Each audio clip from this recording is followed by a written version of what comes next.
Good afternoon, good evening, or good morning, depends on where the world you are watching. Today is Tuesday Company Battles with me, Dorjan. Not High Fly today because he's busy, but he'll be back on Thursday. We've had some audio difficulty, so I may seem a little bit irritated because my computer sucks more than usual. But in the end, I hope it's sounding okay now. I know there's going to be a lag between my mouth moving and what you hear.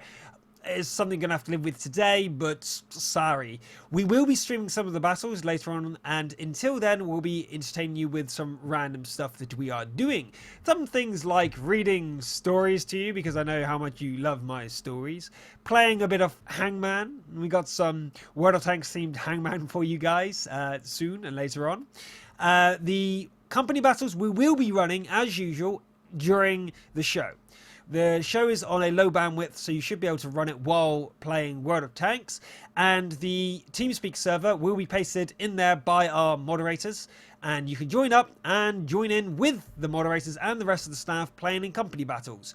Whoever the host is, the mods will tell you, and that's the company battle you have to search for. So go to World of Tanks, click on Tank Company Battles, and do a search for, I think, Behemoth at the moment. And you should find the RivetingTV's Tank Company Battles for Tuesday night. We'll be making the companies between whoever turns up. Cool. If you had signed up on the sign-in page, you should have been eagle-eyed to notice that the sign-up page was actually for next Tuesday. So don't worry, you haven't lost your spot, but it's not actually for this week. So just turn up, go into the lobby, and see if you get picked. Fantastic. You got a lot of lag. By lag, you mean just difference between my mouth and what I'm saying? Or lag as in things are just going horribly wrong? Let's try to see if all the viewers have got problems. Bananas if you've got problems. Kiwis if everything's good.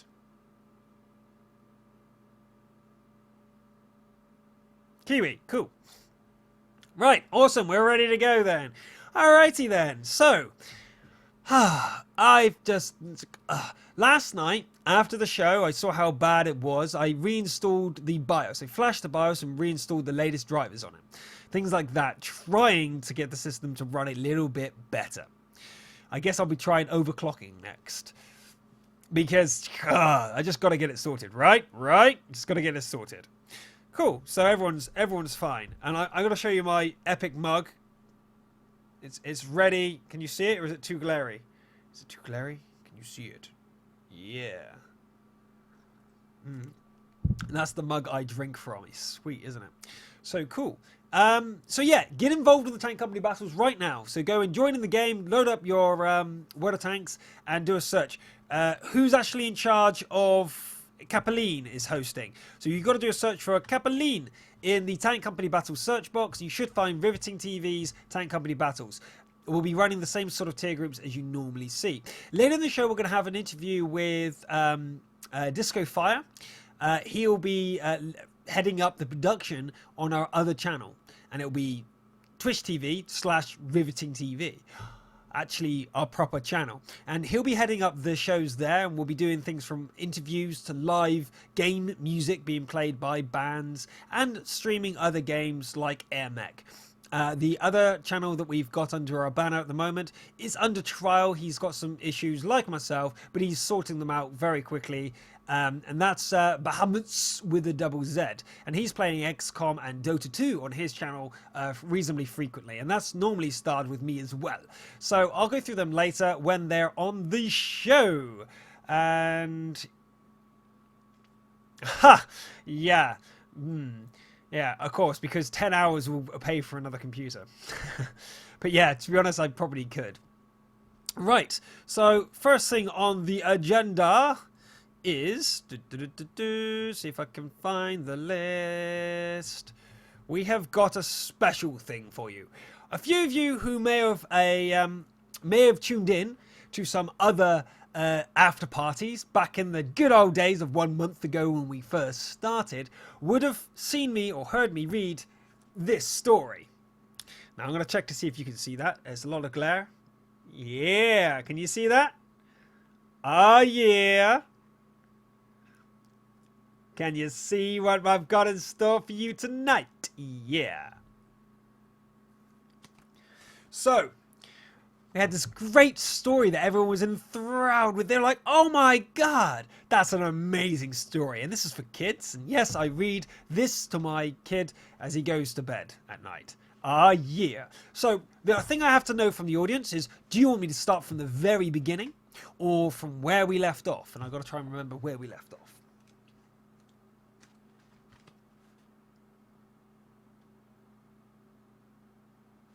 Because all the action had just happened. Only read the last page. No! Yeah, make sure, mods, make sure you paste in the TeamSpeak into the channel so people can see. You didn't see it last time, so I guess we start from the beginning. We start from the beginning. Okay. Awesome. So, part 1. Omelette, a chicken and peril.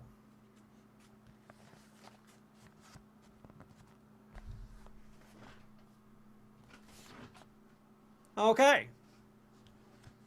Alrighty then. I want to make sure you have the book to look at. Yes. Okay, I'll fold it over. Chapter 1. Before he was even born, Omelette had 2 pieces of pure luck. And that's more than most chickens get in a lifetime. The first was when he fell tumbling out of the sky that foggy November morning. He made soft landing on a pile of yellow hay. The second piece of luck, that was he landed on the Westmore's farm. Mr. and Mrs. Westmoreland didn't believe in killing and eating animals. They drank the milk, they ate the eggs, they sheared the sheep, but they didn't believe in slaughtering animals for food.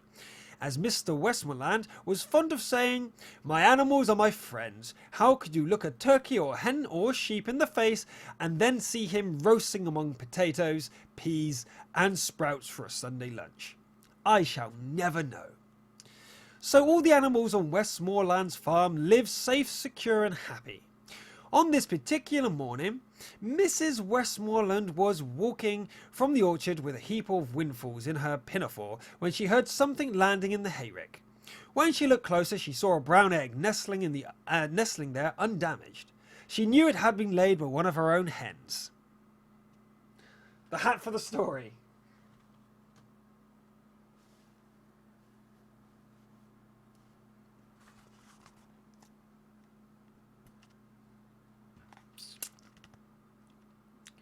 "Where do you come from?" she said. She heard an angry chattering above her head. Looking up, she saw a magpie furious at losing his breakfast after flying with it and his beak for so many miles. Oh my. He fell out of the air, indeed. Mrs. Westmoreland shook her fist at the magpie. "You black and white thief," she shouted. "You stole this egg from somebody else's nest, didn't you?" The magpie flew into the tall oak tree and sat there complaining bitterly to himself. The farmer's wife slipped the egg with the windfalls into her pinafore and walked across the farmyard to the house, smiling. "Make a nice omelette for my old man's breakfast," she said to herself. But when she cracked the shell over the bowl, instead of a golden yolk, a beraggled Bantam chick stuck out instead. "Well, I never!" exclaimed the farmer's wife. "Fancy that now, a baby cockerel. Must be your lucky day, my love. If I hadn't had my wits about me, you'd been inside my old man's stomach before you could have said omelette." And that is, of course, how Omelette came about his name. His feathers were damp and scrawny and his eyes big with wonder. He stared around him, then slid out of the rest of the egg. He tried to walk across the kitchen table, but he only tottered a step or two, and when he trod on a spoon, wrapped both legs around each other and fell flat on his face with a bowl of custard. Yuck. The farmer's wife dried him in a towel, then made a bed for him in an old cardboard box and kept him warm by the stove. 3 times a day she fed him on warm milk from a teaspoon. Because she was the first moving thing Omelette had ever seen, Omelette decided that the farmer's wife must be his mother. That is how it is with chicks.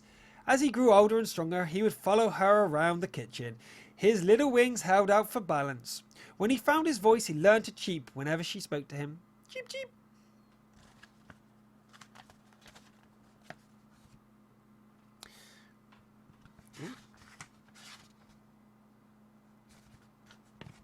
The farmer's wife would laugh. We're going to get you good and strong, then we'll put you out in the yard with the other creatures. We never had a Bantam cock before." From outside the yard came a hysterical clucking of hens, turkeys and geese, followed by a thunder of hooves. The farmer looked out the window and cursed again. "I'll be blowed! Is that Eric after the hens again?" He ran outside, shouting and waving his stick. Omelette bounded to the windowsill and peered through the window. What a sight met his eyes! 4 fat hens scurrying, clucking about the yard, chased by Eric the goat, who in turn was chased by the farmer. Omelette bounded up and down, beat his wings and sang for joy. He had never seen such a proud, handsome creature in his life. How fine and brave it looked with his curved horns and his beard waving in the breeze. In that instant, Omelette decided that it was he who would grow up. What could be finer or more exciting? For the next few months he dreamed of being a goat and chasing hens.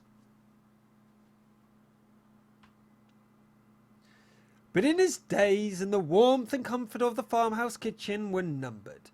One day, Mr. and Mrs. Westmoreland's daughter Jenny visited the farm. She said to her mother, "That there Omelette's getting spoilt in here. Reckon he's big enough and strong enough to face the world now." "Cheep, cheep," said Omelette, who was sitting comfortably in Jenny's red beret. He understood a few words by now and wondered where this place called the world could possibly be. The farmer's wife picked him up and placed him on the slate step outside the kitchen door.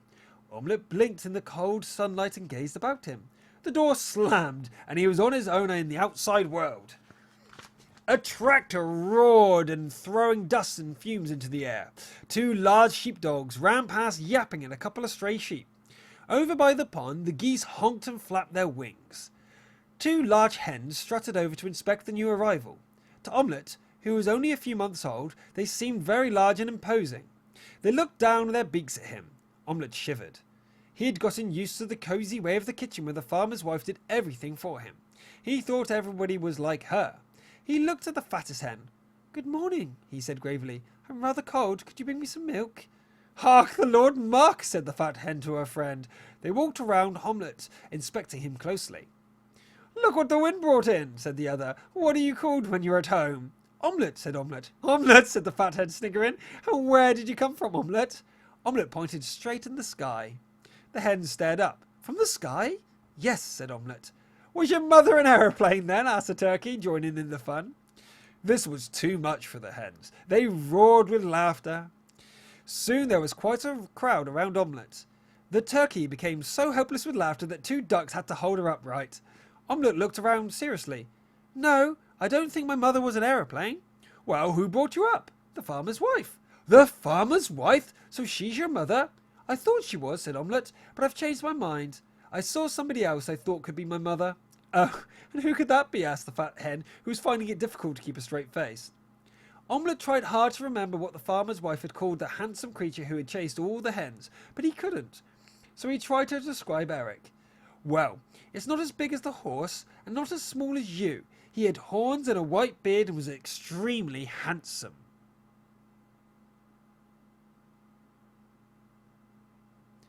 Try 360p if you're still getting lag.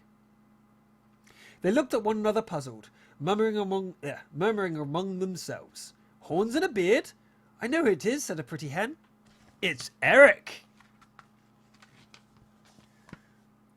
"Is it?" said Omelette. "Well, that's what I'm going to be when I grow up. I'm going to be an Eric." "An Eric!" The turkeys ran in circles with tears pouring down their face, while the 2 ducks just lay on their backs in the dust, beaks gasping for breath, their wings spread, their cream stomachs heaving. "Ladies," said the fat hen, "ladies, please." She turned to Omelette. "You do know that Eric is not an Eric. He is a goat." "Well, that's what I'm going to be when I grow up," said Omelette. "I don't think I've ever seen a goat with a beak and feathers before," said a turkey. A large goose sidled up to him. She looked about her as if she was worried someone might be listening. She leaned towards Omelette and whispered huskily out of the corner of her beak. "And have you thanked your mother properly?" she asked. Omelette shook his head. "You haven't?" said the goose in astonishment. She shook her head. Oh dear," she said sadly. Omelette was alarmed. "Is that bad?" "Bad? Is it bad?" He wants to know if it's bad. Of course it's bad. Oh. But what can I do? Asked Omelette. He was close to tears. I can't go now and thank her right away, can I? I think it might be best, replied the fat hen with utmost gravity. Follow me. She strode across the farmyard with Omelette scurrying behind her. The others followed, clucking amongst themselves. It was the best joke they'd played in years. They couldn't wait to see the expression on the goat's face. When the little Badham thanked him for being his mother. Whenever Omelette looked around, they looked as serious as they could. When he wasn't looking, they laughed as hard as they could. The progression marched across the pigsty. Enoch, the Staffordshire boar, struck his snout over the wall. Omelette asked him, Have you seen my goat Eric, my mother? Oh, said Oric, scratching behind his ear. Last time I saw Eric, he was eating windfalls in the orchard. And he pointed. They all marched away in the direction of the orchard. Doris, Ernest's wife, came out. Here, Enoch, what's all this about the hens following that little Badham? He's looking for his ma, Doris, my love. Who is his ma then, Enoch? Eric? Eric? He's a goat. I know that. Goats don't have chicks, do they, Enoch? Not as I heard tell. Enoch paused. Know what I think, gal? I think those hens are pulling that little Badham's leg. Both of them.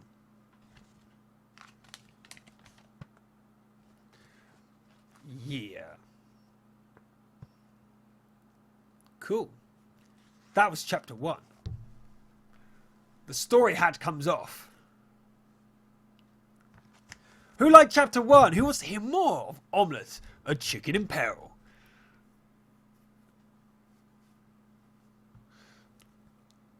For anyone who's just joined this stream, we are playing World of Tanks. You've got to join our TeamSpeak server or go in game and search for Capellian. I'll post it in the chat. If you search for him, you'll get the RivetingTV's Tank Company battles, which we will be streaming later on. But for now, we're having a party.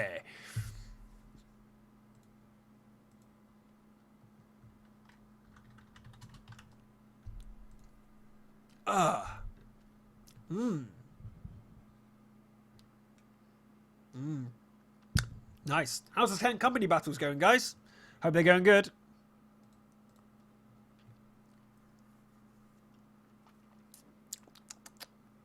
Hmm? 1-1. Cool. You should be doing the TeamSpeak to make sure that only the hosts are talking, so that the rest of them can listen. It's because she is a boss. Cracking my neck. So yeah, I've had an interesting time recently. Apart from reading Omelette and trying to fix my computer and sleeping and waking up, lots of family issues and issues with obviously Christian having some time off. Yeah. Everyone can talk to you. Are you sure you're in the right channel then? If you're in the green tea room, you're in the wrong channel. Cool. Because they know the rules. They know the rules. Cool.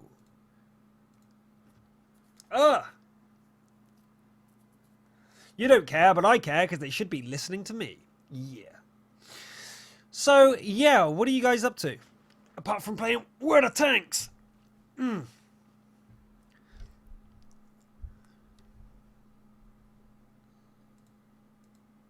you're back.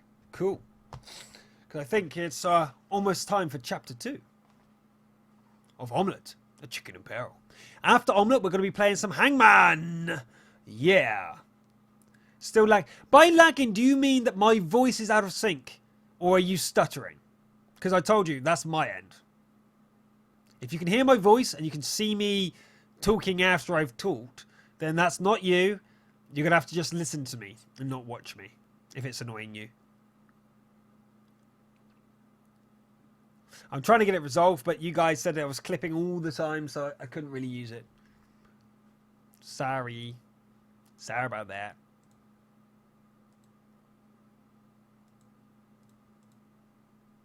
Anyway, time for chapter 2. Chapter 2. And then it's unfortunately just you. Have you tried switching to 360p?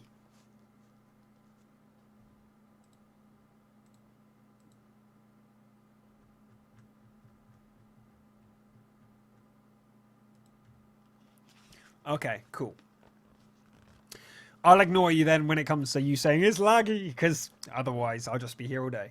So chapter 2 of Omelette, a chicken in peril. That morning, Eric was feeling particularly bad-tempered. It was extremely hot and the bees and flies were bothering him a good deal. Blasted flies, he grumbled to himself, swishing his tail.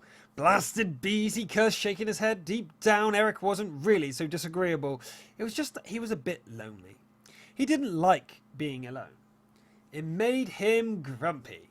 Some days when the flies and bees or hornets bothered him and the slightest thing would make him angry. Then he would take it out on the hens. He didn't know why he hated hens so much. Perhaps it was the way they fussed and gossiped. Most of the time they gave him a wide berth, but on those days when they came too close, he would lower his horns and chase them across the farm. It seemed to make him feel better. The procession climbed up on the hill with Omelette in their midst. When they saw Eric, they stopped and crouched behind a low bush at a safe distance. The fat hen pointed at the distant Eric. "There is your mother," she said. Omelette saw the goat, his head in the long grass chewing the windfalls. "Oh my goodness," he muttered in wonder. "Goat, Eric, my mother." He turned to the fat hen. I wonder if you could, give me a few hints, a few hints on how to talk to her. How to greet your mother? Yes. I don't know how to go about it. I don't want to mess it up." "Of course not." The fat hen looked at him solemnly. "If I were you, I should proceed as follows. Creep up quietly, cough discreetly, and then when she sees you, say very softly, 'Mummy,' and throw yourself into her arms." Omelette drew himself up and looked at it, and took a deep breath. "Right," he said. The fat hen patted him on the back. "Off you go," she said, "and good luck." Omelette marched across the meadow. "Ahem," he coughed politely. "Blasted hornets," muttered Eric, and continued munching. Omelette coughed once more, only louder. Eric turned. He saw a small feathered creature staring up at him, his eyes gleaming with admiration. He knew it was a chick of some sort, but he couldn't be sure. He had never seen a bantam before. For a minute or two he stared at one another. Omelette looked up into Eric's fine yellow eyes. He swallowed, took a deep breath. "Mummy?"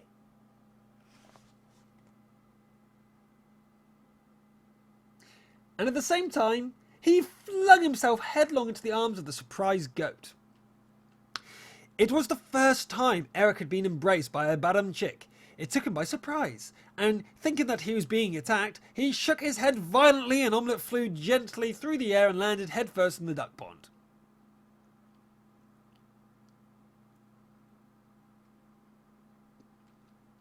Behind the hedge, the watchers clutched themselves for joy. The fat hen said, "Mother," and threw herself laughing on the small duck. "Shh," said the turkey. Omelette struggled up the bank. It wasn't the response that he had expected from his mother. Eric was eating once more. He still felt angry. Usually he chased the hens, he felt better, but this tussle with the little bantam worried him. Actually, he felt a little ashamed of himself. The bantam was rather too small to be a worthy opponent, and there had been something about him. He spotted a peculiarly succulent apple and began chewing. Behind him he heard a rather damp cough, followed by a timid, "Excuse me." He looked around. A drenched and bedraggled chicken stared up at him. There was duckweed on his head. "Excuse me," he said, "but are you—" "Am I what?" "My mother, of course." "Look," said Eric very slowly and clearly, "I am a goat. Although a little past my prime, I am still thought handsome. My family have lived hereabouts for 1,600 years. I am intelligent and brave. I have 4 legs and magnificent horns, a fine beard, and I butt things, especially things that annoy me. That proves I'm a goat. You, on the other hand, are a species of fowl.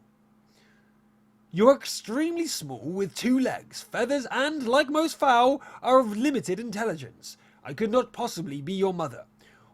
What is more, I am a he. He's are not mothers. And especially they are not mothers of wet little fowl like you. Do you understand? For the last time, I am not your mother. Not. Now, unless you want to go for another swim, buzz off and leave me alone forever in peace. And with that, he strode away. Omelette sadly watched him retreating. But, Omelette called after him, you must be my mother. The hens told me so. Hens? Snorted Eric. What hens? Omelette pointed towards the bush. So the hens put you up to this, did they? I might have known. The eyes blazed and he strode over to the bush and stared at it very hard. Are there any hens behind this bush? No, said one particularly dim chicken. The bush began to tremble. Eric raised himself on his back legs. Charge! He roared and raced at the bush. The hens emerged in a flood of brown feathers. Tut tut, they said. Tut tut to one another as they raced away swiftly as legs and wings could carry them in the direction of the farmyard, and Eric flung himself after them. Omelette followed at a safe distance. Eric looked round at him threateningly. Omelette stopped, but as soon as Eric began to walk on again, Omelette followed. In the pigsty, Enoch was sniffing the air and gazing nothing in particular. Morning, said Eric. Ah, said Eric. Blasted fowl, said Eric. Keeps following me. Fowl. Ah, said Eric. Enoch. Omelette walked past the sty. Enoch looked at him curiously. I'm a goat, said Omelette. He nodded after Eric. And that's my mother. Enoch shook his head. Oh, ah, he said. It was not the best to get involved with the squabbles of other families. Ah, he said to himself again. He wondered if he said too much. Eric paused in the shelter of the barn and looked around. Seeing Omelette gaze fondly at him and beginning to feel desperate, Oric put on the most threatening glare he could muster. Look here, he said. I've warned you. You call me mother once more and it will be the worse for you.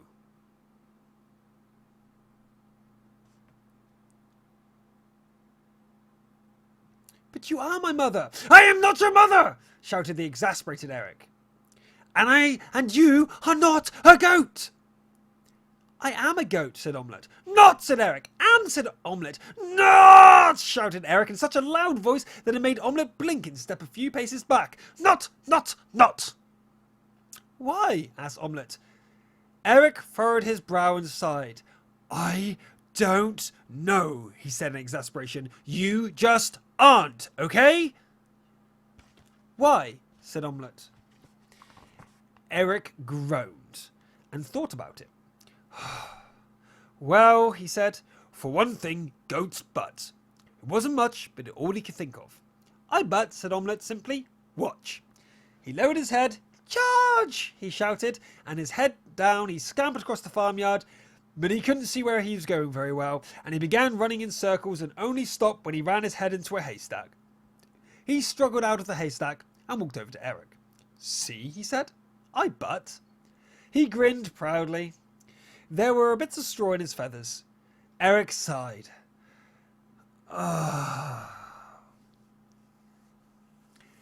It doesn't mean a thing, he said. Goats kick. He turned his back on a low stone wall and let fly with both hooves. The wall crumbled. A couple of angry hornets flew out into the barn. Eric walked over to Omelette and whispered in his ear. I'm not really a violent sort of creature.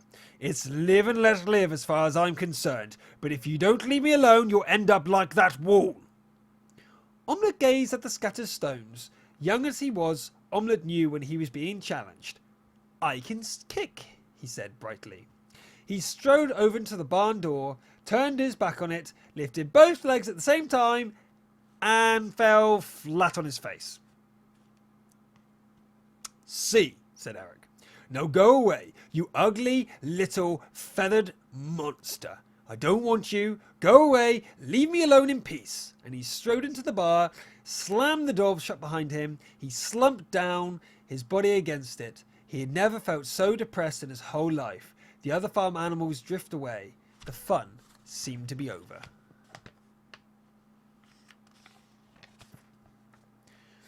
Omelette walked over to the barn door. He leaned his weight against it. It wouldn't open. Omelette scratched at the door, but he couldn't get it to shift. He sat down in the dust. It was awful not to be wanted by your own mother. He wondered if he should go back to the farmer's wife, but he had shut himself out as well. Nobody seemed to want him. An angry hornet buzzed past his nose and settled on his head. Omelette didn't care. For the first time in his young life, he knew what it was to be alone. He settled himself down on the ground. The hornet flew away into the barn through a chink in the door. Even the hornet doesn't want to be friends with me, thought Omelette sadly. The fat hen and the turkey walked past. They pointed and giggled. But Omelette felt too sad to chase them. He didn't think he would ever move ever again.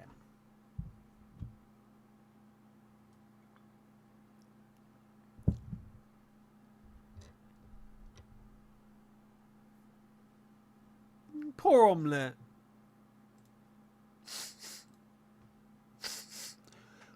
Poor Omelette. We'll be back with Hangman after the break. Oh yeah, what a tanks Hangman. Gotta love it.